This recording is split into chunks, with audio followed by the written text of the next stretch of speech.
Assalamualaikum warahmatullahi wabarakatuh.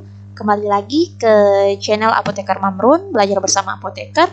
Hari ini insya Allah kita akan membahas prediksi soal UKTTK yang kesekian kalinya.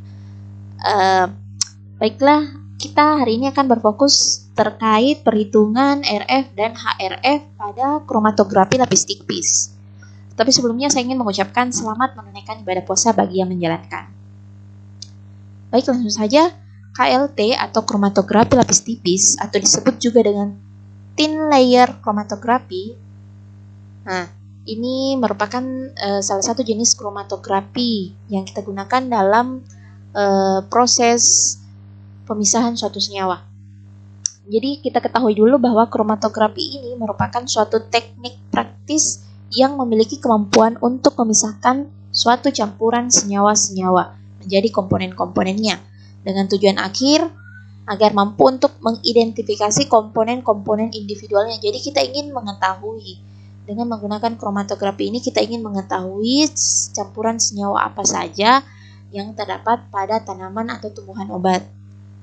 Nah, sedangkan definisi dari KLT sendiri adalah suatu teknik pemisahan komponen-komponen campuran suatu senyawa yang melibatkan dua fase, yaitu fase diam, yang dimana dalam hal ini adalah absorbennya atau padatan penyerapnya yang dilapiskan pada plat kaca atau aluminium. Dan yang kedua adalah fase geraknya. Jadi yang dimaksud di sini adalah pelarutnya, yang dimana dia mengalir melewati absorben tersebut. Jadi ada dua fase ya, fase gerak dengan fase diam. Pengaliran pelarut sendiri dikenal sebagai proses pengembangan oleh pelarut atau yang disebut dengan elusi. Jadi elusi adalah proses pengaliran pelarut. Oke, jadi KLT ada dua fase, ada fase diam, di mana ini adalah yang dimaksud pelat kacanya atau absorbennya atau padatan penyerapnya, dan yang kedua adalah fase geraknya yang disebut juga dengan pelarutnya. Dan proses pengaliran pelarut disebut dengan elusi. KLT ini mempunyai peranan penting dalam pemisahan senyawa organik maupun senyawa anorganik karena relatif sederhana dan kecepatan analisisnya. Di dalam analisis dengan KLT, sampel dalam jumlah yang sangat kecil ditotolkan menggunakan pipa kapiler di atas permukaan pelat tipis. Jadi ini adalah proses penotolan ya. Ini adalah pipa kapiler. Kita totolkan senyawanya di sini. Nah, sampel dalam jumlah yang sangat kecil ditotolkan menggunakan pipa kapiler di atas permukaan pelat tipis atau yang disebut dengan fase diam. Kemudian pelat diletakkan dalam tegak dalam bejana pengamban. Nanti dimasukkan ke dalam bejana, yang dimana berisi pelarut. Nah, itu pelarutnya disebut dengan mobile fase atau fase gerak. Jadi seperti yang saya jelaskan tadi bahwa prinsip kerja dari PLC ini hampir sama dengan kromatografi kolom, yang dimana dia mempunyai dua fase, yaitu stationary fase dan mobile fase. Yang dimana stationary fasenya sendiri adalah plat ini, terus senyawanya atau sampelnya ditotolkan ke fase diam, nanti dimasukkan ke dalam bejana yang berisi pelarut atau mobile fase. Nah, oleh aksi kapiler pelarut mengembang naik sepanjang permukaan lapisan pelat dan membawa komponen-komponen yang terdapat dalam sampel. Nah, makanya nanti terjadilah seperti ini. Terjadi pergerakan dari titik penotolan ke ujung sini. Seperti gambarnya nanti di sini ya. Nah, seperti ini. Jadi, nilai RF ini dan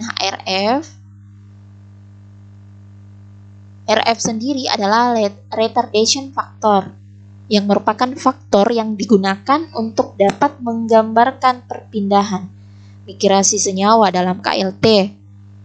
Sedangkan nilai tadi ini definisi RF. Kalau yang ini adalah definisi nilai RF.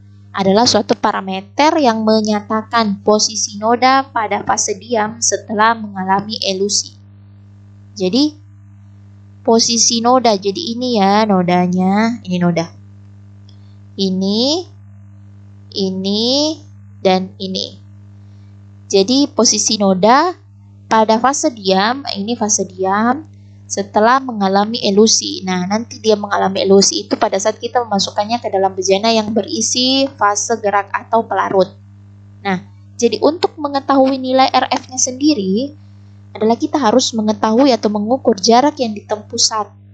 Jadi, kita mengukur dari M ini, titik mulainya penotolan, ke sini. Berarti ini adalah jarak noda. Ini noda B, ini noda C. Jadi kita ukur berapa sentimeter jaraknya dari M ke sini, M ke biru, dan M ke biru tua. Jadi itu adalah jarak yang ditempuh saat. Dibagi jarak yang ditempuh pelarut. Jadi pelarutnya nanti, dia mulainya dari sini, akan berakhir ke garis finish ini. Oke, itu cara pengukuran nilai RF. Nah, dalam nilai RF ini ada range-nya. Jadi nilai RF itu akan berkisar antara 0,00 sampai dengan 1,00. Jadi hanya dua angka di belakang koma. Jadi nanti pada soal pertanyaannya, apabila ditanyakan nilai RF, kita harus berfokus dulu. Jadi angka RF itu ada range-nya antara 0,00 sampai 1,00. Jadi kalau bukan range dari nilai tersebut, berarti bisa dikategorikan salah, bukan nilai RF. Nah, sedangkan nilai HRF merupakan nilai RF yang dikalikan 100. Jadi untuk mendapatkan nilai HRF ini, kita harus mengetahui dulu nilai RF-nya. Apabila sudah didapatkan nilai RF, kita kalikan 100. Nah, nilai atau harga HRF lah nanti yang akan dicantumkan untuk menunjukkan letak suatu senyawa pada kromatogram. Ini menurut buku Stahl tahun 1985. Nah, untuk range dari nilai HRF sendiri berkisar antara 0 sampai 100. Tadi kalau nilai RF 0,00 sampai 1,00. Nah, kalau HRF range-nya antara 0 sampai 100. Oke. Jadi rumusnya seperti ini ya, RF jarak rambat noda dibagi fase gerak. Terus untuk mendapatkan HRF berarti nilai RF dikali 100. Oke, kita masuk pertanyaan pertama.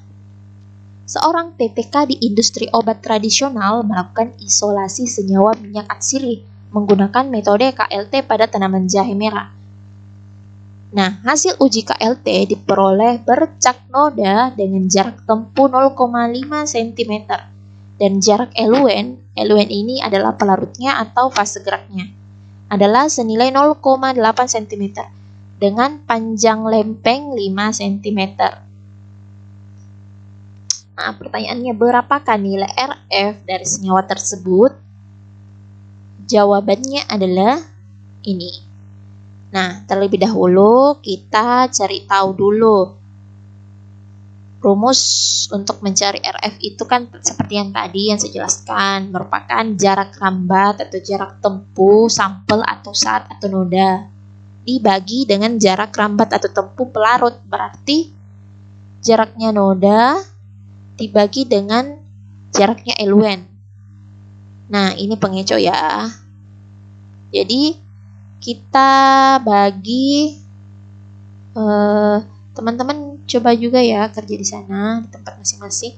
Berarti 0,5 dibagi 0,8 hasilnya 0,625. Nah, tadi di pemaparan awal syarat dari nilai RF hanya 2 angka di belakang koma.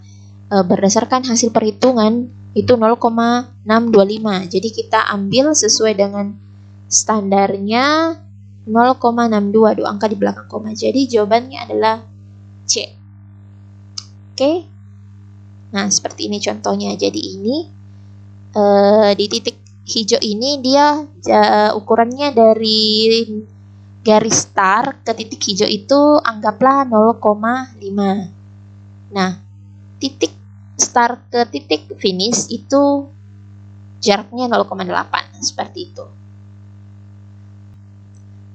Pertanyaan kedua, seorang TTK melakukan identifikasi senyawa pada Simplicia daun singkong merah secara KLT. Setelah dilakukan ekstraksi menggunakan metode maserasi, diperoleh ekstrak sebanyak 12,1 gram. Ekstrak kemudian diidentifikasi secara KLT dan diperoleh data bahwa jarak yang ditempuh bercak 5,3 cm dan jarak tempuh pelarut 7,9 cm dengan panjang lempeng 10 cm. Nah, jadi ini adalah pengeco soal panjang lempeng dan timbangan ekstrak. Karena yang dibutuhkan angka yang dibutuhkan untuk mendapatkan harga RF dan HRF hanya jarak tempuh bercak ini 5,3 dengan jarak tempuh pelarut 7,9. Jadi hati-hati ya kalau misalkan soalnya panjang-panjang seperti ini, kita langsung tertuju pada poin-poin dari pertanyaannya untuk lebih mengefisienkan waktu. Nah, dari pilihan jawabannya di sini bisa difilter dulu ya, seperti yang saya jelaskan tadi bahwa range dari nilai RF itu 0,00 sampai dengan 1,00. Nah, berarti untuk pilihan D ini sudah tidak sesuai dengan range, jadi bisa kita coret. Nah, sedangkan dari range HRF sendiri adalah 0 sampai 100. Nah, berarti sudah fix ini kurang tepat. Jadi tersisa 3 pilihan. Nah, berarti kita harus menghitungnya. Berarti rumusnya adalah RF jarak rambat sampel dibagi dengan jarak rambat pelarut atau eluen. 5,3 dibagi 7,9 hasilnya 0,67 sekian. Jadi masih ada ya sambungannya ini di belakang, cuma berdasarkan tadi syaratnya kita mengambil 2 angka di belakang koma jadi 0,67. Sedangkan untuk mendapatkan nilai RF dikali 100. 0,67 dikali 100 hasilnya 67. Jadi jawabannya adalah B. Selanjutnya pertanyaan ketiga. Seorang farmasis melakukan identifikasi senyawa pada Simplicia andrographis paniculata secara KLT. Setelah dilakukan ekstraksi menggunakan metode maserasi, diperoleh ekstrak 20 gram. Ekstrak kemudian diidentifikasi juga secara KLT dan diperoleh data bahwa jarak tempuh pelarut 8 cm dan jarak tempuh noda 4,3 cm dengan panjang lempeng 15 cm. Nah, berapakah nilai RF atau harga RF dan HRF-nya? Sama yang tadi, ini berarti kita coret. Ini dicoret karena dia tidak lewat dari 1 dan HRF-nya lewat dari 100. Ini juga. Nah, jadi rumusnya adalah 4,3 dibagi 8 hasilnya 0,53 sekian. 0,3 dikali 100 lagi hasilnya 53. Jadi jawabannya adalah A. RF 0,53 dan HRF 53. Jadi ini tidak keluar dari range yang disyaratkan tadi ya. Nilai RF itu range-nya 0,00 sampai dengan 1,00 dan HRF 0 sampai 100. Oke. Pertanyaan terakhir. Seorang farmasis melakukan identifikasi senyawa pada Simplicia andrographis paniculata secara KLT. Ini soalnya hampir sama dengan pertanyaan nomor 3 tadi. Yang saya rubah hanyalah angkanya.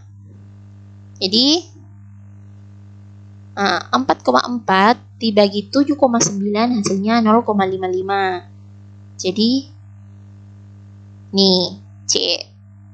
Jawabannya adalah C ya. Tadi dari penjelasan awal saya lupa menjelaskan jenis-jenis pelarut yang kita gunakan atau bisa digunakan pada kromatografi lapis tipis seperti air, metanol, etanol, aseton, etil asetat, kloroform, dietil ether, metilen diklorida, benzena, toluena, karbon tetraklorida, heksan, petrol ether. Well, thanks for watching. Demikian video prediksi soal hari ini. Semoga bermanfaat. Channel Belajar Bersama Apoteker, dan semoga puasa teman-teman pada hari ini diberikan keberkahan, kelancaran, dan tetap semangat. Assalamualaikum warahmatullahi wabarakatuh.